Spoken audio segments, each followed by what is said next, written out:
What's up and welcome back to my channel. It's JVCEO. Today's topic, I want to talk about how majority of Africans in diaspora has been priced out of Africa due to a level of ignorance and reluctance to make the right moves.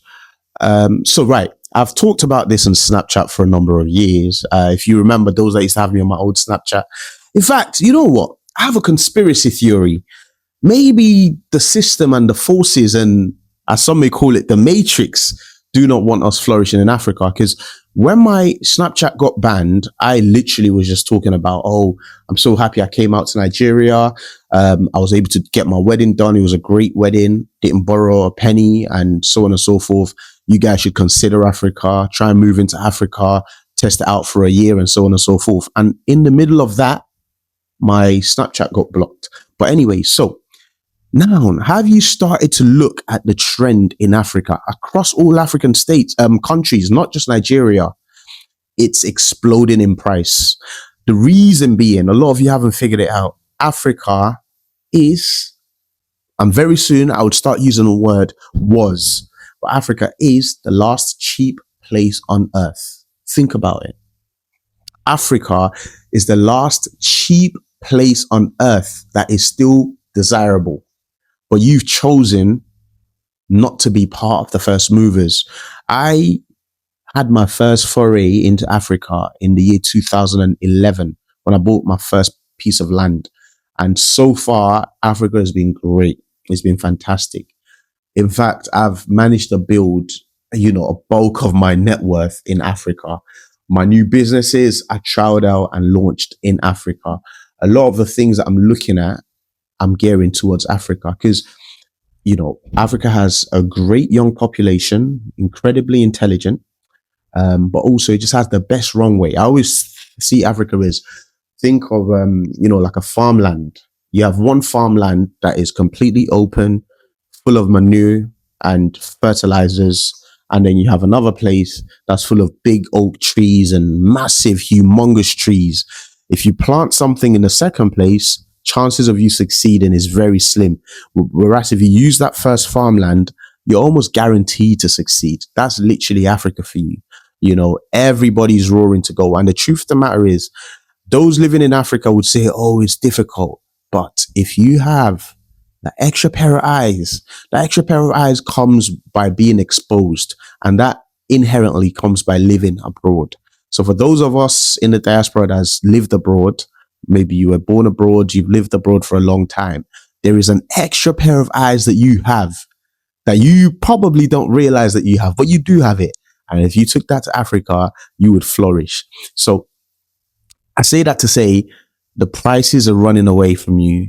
This is not, it's not a video about Nigerians. It's not about Ghanaians. It's about the whole of Africa. The prices are running away from you.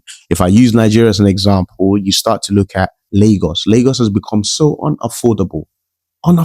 Houses are crazy.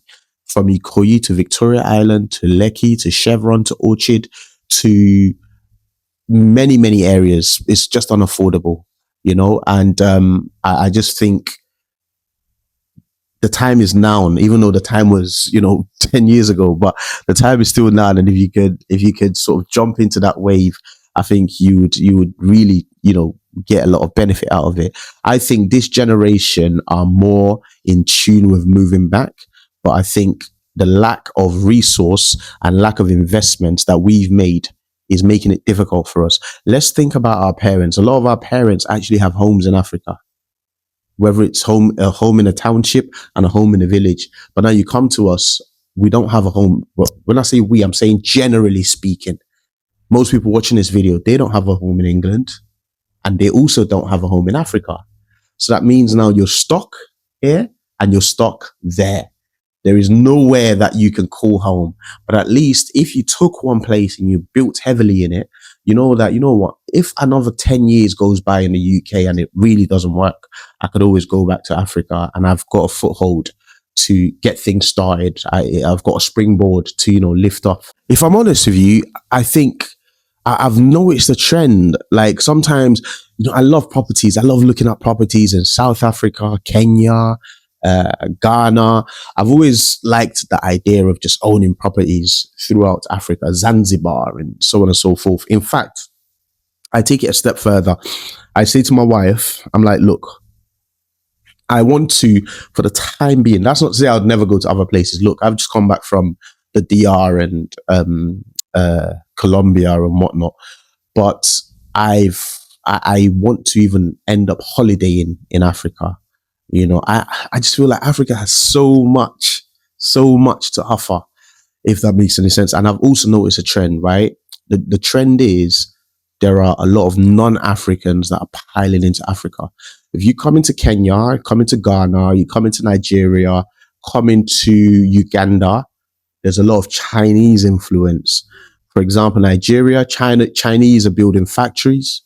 They are providing loans in exchange for infrastructure. The same in Ghana. In Ghana, they're building ports. They're building like massive structures, So it's led me to believe, look, even if you did not believe in Africa, being an African, all you can do is follow the money. And if you follow the money, you would see that it actually leads into Africa.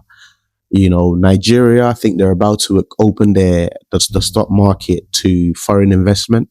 Like, so wherever, just like how you have the, New York Stock Exchange or, London Stock Exchange open to everybody. I think they're about to do the same. So there's about to be a massive influx of capital coming into Nigeria and just the rest of the African countries. And I think as time goes on, it just gets worse. It gets more expensive. You get more priced out. So, listen, I don't know what stage you are in now, but no matter your stage, it's about pulling the trigger and actually making a move, getting started. It might seem daunting, but have good relationships, build good relationships, start going out there. I know sometimes your job may not allow you, if that means taking a sabbatical. If you're young enough, definitely advise that. I think that's probably one of the best things that anyone can do. If you're young enough, take a sabbatical and travel around.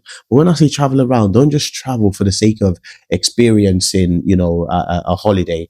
Travel with a spare eye to spot opportunities, spot potential countries that you can settle in, spot potential gaps in the market that you could explore. And that's, I think that really takes you to the next level. It's like now, for example, yeah, I've been going all in on farmland, all in. I've got a 100-acre farmland at the moment, but the idea is to build it up to like a 300 to 500 acres. And I think in 20 years, I'm going to sit back and look. I'd be, just touching into my 50s. In 20 years, I'm going to sit back and look and I'm going to say, oh my God, I'm so happy I'd done this then. Because now Africa is no longer, the place where you go for just cheap labor, cheap property, cheap this, cheap that. But I'd spent years doing it. And you're going to see me at 50 something. You're going to say, how has he got this place? And he's making £5,000 per acre. That's 2.5 million over his 500 acres. And, it's clockwork. It just operates. You don't realize that it was conscious. I spent years putting a plan into motion and I literally I backed myself and I started doing it, So listen, Africa, telling you, man, Africa, land is no longer as cheap as it used to be, and it's only going to get worse. Some of you watching this video, if you've explored Africa at all, you'd remember how cheap farmland used to be in, for example, Gun State, where you used to buy farmland for 2 million per acre, 200,000 per acre. Those same farmlands now are 2 million per acre, 3 million per acre. So look, the truth of the matter is, a lot of times us Africans, we're the last to move. We're the last movers. Despite all the evidence and the facts staring us right in our faces, we're always the last to move. So I'm not doing this video to, force or pressure you into doing anything. I'm doing this video for those that are on the fence and just needed a little bit of an encouragement to go over to the other side and explore it and see what life has to offer. That's who this video is for. And remember, I've always, I was speaking to my mom the other day and I basically said to her, because she wants to move back to Africa. And I said, do it. And I've basically said, look, my whole theory is this. If you spent all your life in England, let's say those of us that are 30 plus, you spent all your life in England and you've seen where you've got to, you're not exactly where you want to be, and you feel like you've got more to give to the world, why don't you change your location and explore somewhere else? Think about it. If you've spent all your life in England and you feel like you could have got more, but you didn't, and you have more to give, keyword, you must have more to give. If you think you have more to give, then it's time you test the second location, and look, nothing wrong with people moving to Dubai, but you can't move from one crammed zone with, like I mentioned, I think in one of my videos, I talked about Africa being fertile versus, some of these other locations being very, very competitive with huge, big trees and everyone competing for the same nutrients in the soil, whereas Africa is just barren at the moment, relatively, so you can't compare both locations.